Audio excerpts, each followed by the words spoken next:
Hello, నేను miss చేసరావు. South Modi Pawan Kalyan గారు ఈ విషయం నేను చెప్పడం కాదు. ఇటీవల కాలంలో జనసేన వార్షికోత్సవ సభ జరిగింది పిఠాపురంలో. ఆ వేదిక మీద నుంచి జనసేనకు సంబంధించిన నాయకులే అలాంటి సంబోధన చేశారు. సౌత్ మోడీ అని చెప్పి సనాతన ధర్మాన్ని భుజస్కంధాల మీద వేసుకొని మోస్తున్నటువంటి సౌత్ మోడీ పవన్ కళ్యాణ్ గారు అని చెప్పి ఆ పార్టీకి సంబంధించినటువంటి లీడర్లే ప్రస్తావించారు. మరి నిజంగానే సౌత్ మోడీ అని అంటే రాబోయేటువంటి రోజుల్లో బహుశా సౌత్ మోడీ కావడానికి ఉండేటువంటి అవకాశాలని పిఠాపురం వేదిక మీదనే జనసేన పార్టీ రాజకీయ సంబంధించినటువంటి ఇన్ఛార్జ్, రాజకీయ వ్యూహానికి సంబంధించిన ఇన్ఛార్జ్ నాదెండ్ల మనోహర్ గారే ఒక వ్యాఖ్య చేశారు. రాజకీయ నాయకులు ఎప్పుడైనా ఒక వ్యాఖ్య చేశారంటే దాంట్లో విస్తృతమైనటువంటి అర్థాలు ఉంటాయి. వాటిని విశ్లేషించుకునే దాన్ని బట్టి దాని అర్థం, పరమార్థం అనేది బయటకు వస్తుంది. ఆయన అన్నటువంటి వ్యాఖ్య ఏంటంటే జాతీయ స్థాయిలో పవన్ కళ్యాణ్ గారు ఎదగాలి అనేటువంటి విషయాన్ని ప్రస్తావించారు. దాని అర్థం ఏంటి? పవన్ కళ్యాణ్ గారు ఢిల్లీలో చక్రం తిప్పబోతున్నారు, ఢిల్లీలో ఏదో పదవిని ఆశించబోతున్నారు, ఢిల్లీలో కీలకమైనటువంటి పదవిని తీసుకోబోతున్నారు అనేటువంటి అర్థం, పరమార్థం గోచరించేలాగా నాదెండ్ల మనోహర్ గారు పిఠాపురం వేదిక మీద నుంచి కొన్ని సంకేతాలు ఇవ్వడం జరిగింది. దానికి తగిన విధంగా మిగిలినటువంటి నాయకులు కూడా సౌత్ మోడీ అని చెప్పి వ్యాఖ్యానించారు. ఎందుకు అలాంటి వ్యాఖ్య చేశారు అని అంటే, సౌత్లో ఇప్పుడు భారతీయ జనతా పార్టీ బలహీనంగా ఉంది ఉత్తర భారతదేశానికి కంపేర్ చేసుకుంటే కనుక. అందుకే ఆ బలహీనత నుంచి అధిగమించి బలపడడానికి పవన్ కళ్యాణ్ గారిని బీజేపీ ఉపయోగించుకుంటుంది అనేటువంటి ఒక అభిప్రాయం జనసేనలో చాలా బలంగా ఉంది. ఆ విషయాన్ని అప్పుడప్పుడు ఆ పార్టీ నాయకులే బయట పెడుతూ ఉంటారు. దానికి తగిన విధంగా పవన్ కళ్యాణ్ గారి ఇటీవల కాలంలో టూర్స్ కూడా ఉన్నాయి. ఆయన తిరుపతి సంబంధించినటువంటి లడ్డు కల్తీ జరిగినప్పుడు ప్రాయశ్చిత్త దీక్ష చేసి దాని ముగింపును తిరుమలలో పెట్టారు, తిరుమల కింద తిరుపతిలో పెట్టారు, ఏడుకొండల వాడి పాదాల చెంత పెట్టారు. పెట్టి ఆ రోజున ఆయన చెప్పినటువంటి మాట ఏంటంటే, సనాతన ధర్మం, హిందూ ధర్మం కోసం ఎంత దాకైనా పోరాడతాను అని చెప్పి చెప్తూ మిగిలినటువంటి హిందువులందరూ కూడా తనతోటి నడవాలి అనేటువంటి ఒక అభిప్రాయాన్ని వ్యక్తం చేశారు. ఆ తర్వాత ఆయన అనేకమైనటువంటి దీక్షలు తీసుకుంటూ ఉంటారు. చాతుర్మాస దీక్షలని, లేదా ఆలయాల సందర్శన అని చెప్పి రకరకాలుగా ఆయన చేస్తూ ఉంటారు. ఆ మధ్యకాలంలో పవన్ కళ్యాణ్ గారి మిత్రుడు, ఆయన డైరెక్టర్ కూడా, ఆయన ఇచ్చినటువంటి సూచన మేరకు ఆయన ఏదో బ్రాహ్మణ ఇజాన్ని పుచ్చుకున్నారు అనేటువంటిది కూడా ఉంది. త్రివిక్రమ శ్రీనివాస్ కాశీ తీసుకెళ్ళి ఆయన బ్రాహ్మణిజాన్ని పవన్ కళ్యాణ్ గారికి ఇచ్చినట్టు, ఆయన బ్రాహ్మణుడు అయిపోయినట్టు కూడా సోషల్ మీడియాలో రకరకాలుగా ఇప్పుడు కూడా వైరల్ అవుతున్నాయి న్యూస్. ఆ త్రివిక్రమ్ శ్రీనివాస్ గారు ఇచ్చేటువంటి స్పీచ్నే చదువుతుంటారు అనేది కూడా చాలామంది చెప్తుంటారు.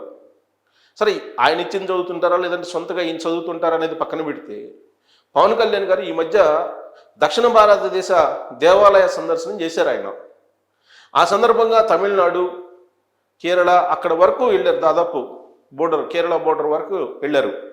వెళ్ళి సనాతన ధర్మం, హిందూ ధర్మం కోసం ఆయన కొన్ని సంకేతాలు ఇస్తూ దానికోసం పాటుపడేటువంటి, దానికోసం పోరాడేటువంటి నాయకుడు పవన్ కళ్యాణ్ అనేటువంటి యాంగిల్లో ఫోకస్ ఇచ్చేశారు. ఇప్పుడు తాజాగా త్రిభాషా విధానం అనేది ఒక వివాదాస్పదమైనటువంటి అంశం వచ్చింది. దాని మీద తమిళనాడు సీఎం స్టాలిన్ మండిపడుతూ ఉన్నారు. హిందీని రుద్దడానికి మీరెవరు అని చెప్పి బడ్జెట్ పుస్తకాల మీదనే హిందీని తొలగించేశారు. అలాగే రూపీ సింబల్ని కూడా తొలగించేశారు. దాని మీద రాద్ధాంతం జరిగింది. బీజేపీ సంబంధించినటువంటి కీలకమైనటువంటి ఢిల్లీ నేతలే దాని మీద స్పందించారు కూడా. నిర్మలా సీతారామన్ గారు అయితే స్టాలిన్ యొక్క వాలకాన్ని తప్పుపడుతూ వచ్చారు.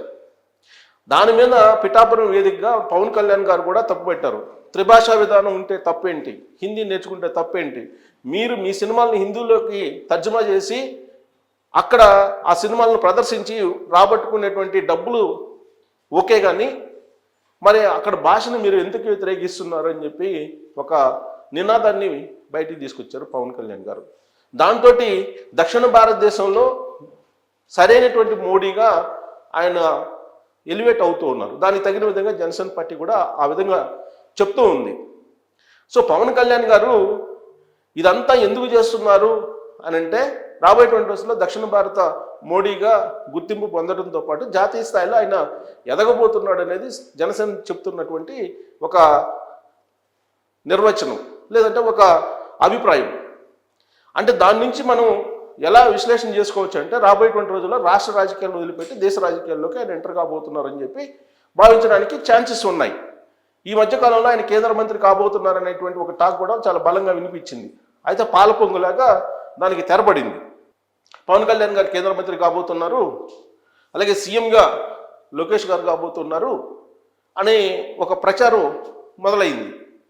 అయితే ఇప్పుడు ఆల్ ఆఫ్ సడన్గా జరిగినటువంటి చిన్న మార్పులు ఏంటంటే, నాగబాబు గారు ఎమ్మెల్సీగా ఎన్నికయ్యారు, ఎమ్మెల్యే కోటాలో ఎమ్మెల్సీ అయ్యారు ఆయన. మరి ఆయన క్యాబినెట్లోకి ఎంటర్ అవుతారు అని అంటున్నారు, రాష్ట్ర క్యాబినెట్లోకి, చంద్రబాబు నాయుడు గారి క్యాబినెట్లోకి. మరి చంద్రబాబు నాయుడు గారి క్యాబినెట్లోకి ఎంటర్ అయితే, ఇప్పటికే పవన్ కళ్యాణ్ గారు చంద్రబాబు నాయుడు గారి క్యాబినెట్లో ఉన్నారు, డిప్యూటీ సీఎంగా ఉన్నారు. ఆయన డిప్యూటీ సీఎం అయినా కానీ చంద్రబాబు నాయుడు గారి క్యాబినెట్లో కీలకమైనటువంటి మంత్రి ఆయన. మరి అదే మంత్రివర్గంలో సొంత తమ్ముడు, రక్త సంబంధికుడు, సొంత తమ్ముడు నాగబాబు గారు కూడా సేమ్ క్యాబినెట్లోకి ఎంటర్ అయితే, ఆ పార్టీ మీద సామాజికపరమైనటువంటి అసమానతలు ఉన్నాయి ఆ పార్టీలో అనేటువంటి ఒక అభిప్రాయం వెళ్ళేటువంటి అవకాశం ఉంది. ఇప్పటికే ఒక సామాజిక వర్గానికి సంబంధించినటువంటి పార్టీ అనేటువంటి అభిప్రాయం దాని మీద ఉంది. ఒకవేళ పవన్ కళ్యాణ్ గారికి అలాంటి భావాలు లేకపోయినప్పటికీ కూడా అలాంటి అభిప్రాయాన్ని ప్రత్యర్థులు ఆ పార్టీ మీద రుద్దారు. దానికి బలం చేకూరేలా ఇప్పుడు నాగబాబు గారు ఎమ్మెల్సీ కావటం, ఇప్పుడు మళ్ళీ ఆయన క్యాబినెట్లో మంత్రి కావటం, ఇవన్నీ కూడా చర్చ నడుస్తుంది. ఇలాంటి తరుణంలో నాగబాబు గారు మంత్రిగా ఎంటర్ కాకముందే ఆయన ఢిల్లీలో కేంద్ర మంత్రి పదవిని తీసుకునే అవకాశం ఉంది. దాన్ని మాట్లాడటానికే ఇప్పుడు ఢిల్లీలో ఆయన తిష్ట వేశారు. అఫీషియల్గా తెలుస్తున్నటువంటి దాని ప్రకారం కేంద్ర మంత్రికి సంబంధించినటువంటి ఒక మంత్రి ఫ్యామిలీలో జరుగుతున్నటువంటి వివాహానికి చంద్రబాబు నాయుడు గారు, అలాగే పవన్ కళ్యాణ్ గారు, ఇతర బీజేపీ నేతలు వీళ్ళందరూ వెళ్ళారని చెప్పి తెలుస్తుంది. కానీ కేంద్ర మంత్రులను కలవటం, ఢిల్లీలో ఉండేటువంటి రాజకీయ నాయకులతోటి మంత్రాలు సాగించడం, ఇవన్నీ కూడా రాబోయేటువంటి రోజుల్లో మోడీ క్యాబినెట్లో పవన్ కళ్యాణ్ గారు చేరేటువంటి అవకాశం ఉంది. జాతీయ స్థాయిలో ఆయన అడుగు పెట్టేటువంటి అవకాశం ఉంది రాజకీయాల్లో కీలకంగా అనేటువంటి ఒక చర్చ అయితే జరుగుతుంది. దానికి కారణం ఏంటంటే, నాగబాబు గారు రాష్ట్ర క్యాబినెట్లో చేరబోతున్నారు. అది కనుక రాష్ట్ర క్యాబినెట్లో చేరడానికి మార్గం సుగమైనటువంటి క్రమంలో ఈయన కేంద్రానికి వెళ్తారనేటువంటిది ఒక టాక్ అయితే నడుస్తూ ఉంది. మరి సౌత్ మోడీగా పేరుగాంచినటువంటి, అలాంటి ఫోకస్ ఇస్తున్నటువంటి పవన్ కళ్యాణ్ గారి అభిమానులు ఇప్పుడు ఆయన ఢిల్లీ రాజకీయాల్లోకి వెళ్ళడం, లేదంటే కేంద్రంలో ఆయన చక్రం తిప్పేటువంటి పరిస్థితికి రావడం, జాతీయ స్థాయిలో ఆయన కీలకంగా మారతారని చెప్పడం, ఇవన్నీ కూడా తాజా రాజకీయ పరిణామాలు మారుతున్నటువంటి వాటికి నిదర్శనంగా మీకు కనిపిస్తున్నాయా? పిఠాపురం వేదికగా చెప్పినటువంటి కొన్ని వ్యాఖ్యలు ఆ పార్టీకి సంబంధించిన వాళ్ళు జాతీయ స్థాయిలో పవన్ కళ్యాణ్ గారు సౌత్ మోడీ అని అంటే, రాష్ట్రాన్ని వదిలిపెట్టి కేంద్రంలో ఆయన పాగా వేసే అవకాశం ఉందా? రాష్ట్ర ప్రయోజనాలని ఢిల్లీ నుంచే ఆయన పర్యవేక్షించే అవకాశం ఉందా? అలాంటి నిర్ణయం కరెక్టేనా అనే దాని మీద మీ అభిప్రాయం తెలియజేయచ్చు. Thank you.